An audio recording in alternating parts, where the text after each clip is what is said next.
everyone, this is Tish Aitken, and I'm here to discuss all of the planetary aspects that are going on right now. This has been an incredibly intense month for most of us, definitely on the world front and in our own lives. And the month is almost over, but it's been a long January, and we had a historical lineup that everybody's been discussing, and that was the pairing of Saturn and Pluto, which is a cosmic renovation, and it's reassessing what's working and what's not working in your life. And they met up on January 12th at the world axis, which is 22 degrees of the cardinal sign of Capricorn, and any planets at the cardinal degree of 22 degrees of a cardinal sign is the world axis, and that's Aries, Cancer, Libra, and Capricorn. So we felt it definitely on a world level. We're seeing this in many countries play out because Capricorn rules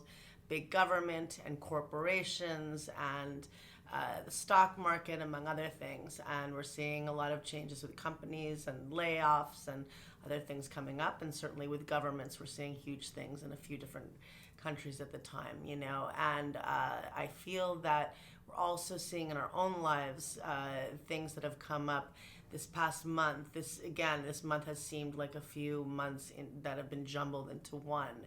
And it's about sudden changes, sudden exits, new beginnings as well. I've heard of a lot of promotions this month of people taking on more responsibility. But with Saturn, which is where we are conscious of our restrictions and limitations, meeting up with Pluto, which is the planet of transcendence and transformation, but also purging what's no longer working. When those two meet up, there can be major endings with that, as well as new beginnings of what you're committing to, because Saturn is all about commitment. But with those two meeting up, they have not met up since November 9th, 1982. They met up at 27 degrees of Libra. So this marked a new 36-year cycle approximately of what we want to renovate and restructure in our own lives. And we're going to be, even though they are not meeting up again, they met up within a degree in April of 2019, and then they met up exactly this January, this month.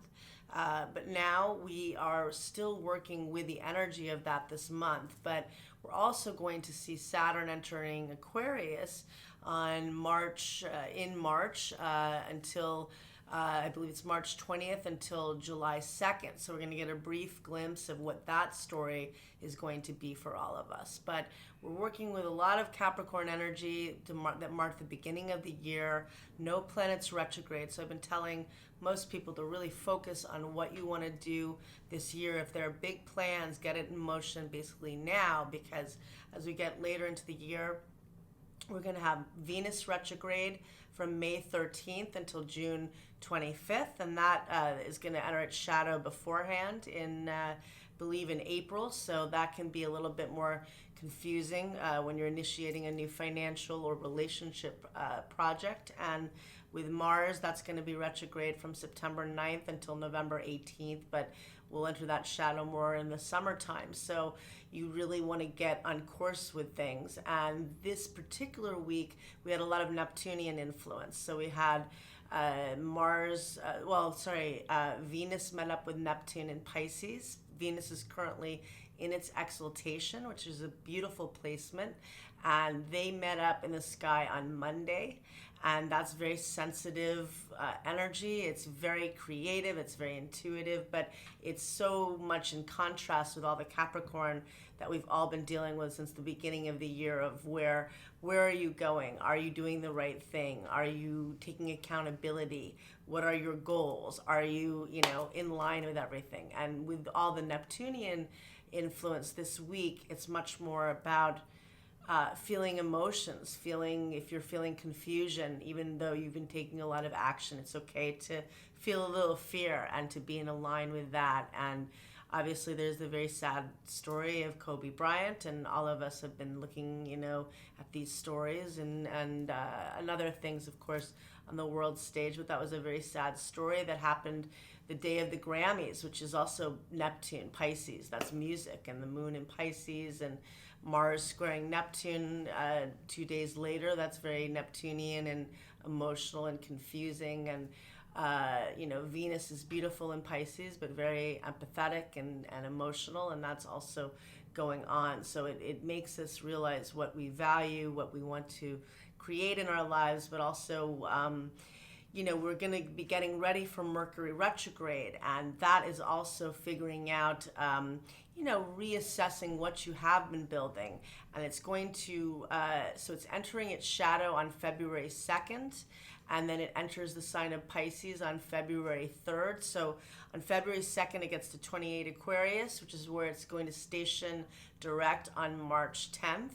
It enters the sign of Pisces, where it's in its detriment. It's more confusing and more emotional, and that is from February 3rd until April 11th. It's going to be there on and off, and then it's going to station direct in Aquarius at 28 degrees of Aquarius on March 10th. So with Mercury retrograde, this is a time to connect with things that you've been trying to launch, to reassess. And because it's going to be in Pisces, it's going to initially retrograde at 12 degrees of Pisces. It can be very sensitive and intuitive and introspective, but it's in its detriment in Pisces. Mercury is, because it rules the opposite sign of Virgo. So it's not a logical placement, it's emotional and an intuitive placement. So this is very much of trying to figure out how to connect to your dream, because Pisces rules the dream, among other things, and imagination.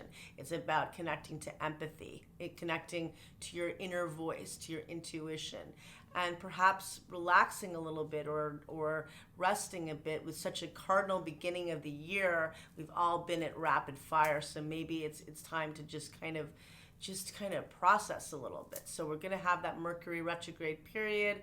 We've got Venus in Pisces until February 7th, and it's going to then be entering the sign of Aries, where it'll be till about approximately, I believe, March 6th or March 7th, and then it's going to enter the sign of Taurus, where it's in its rulership. But we're getting getting close to a retrograde period, and it's been a very, very busy month, and we're all still reeling from such a big change, with Saturn and Pluto only meeting up every 36 years. The fact that they haven't met up in Capricorn for over 500 years, and we had the Sun and Mercury and all these other planets in Capricorn during this time saying, are you doing the right thing? If something is not working, it keeps, reappearing and persisting in your life. And with the lunar eclipse on January 10th, that was the day that Uranus stationed direct, making it much more impactful and disruptive. And last week we had a lot of, the Sun in Aquarius and Mercury in Aquarius set off Uranus in Taurus and brought a lot of surprises and jolts and disruptive influences for all of us. So it's just going forward with figuring out what you value, because it's going to be an incredibly busy and significant year. And although Saturn and Pluto will not meet up again, they are still influencing the tone of the year. So it's still about what you want to launch, but now you'll have a reflective time coming forward soon. And I wish you a lot of luck. If this is an emotional week, feel the emotions. And lastly, Venus working in harmony with Pluto on Saturday, and that's a transformative influence. And then working with Saturn on Sunday, which is also a very helpful stabilizing factor. Okay, thank you very much.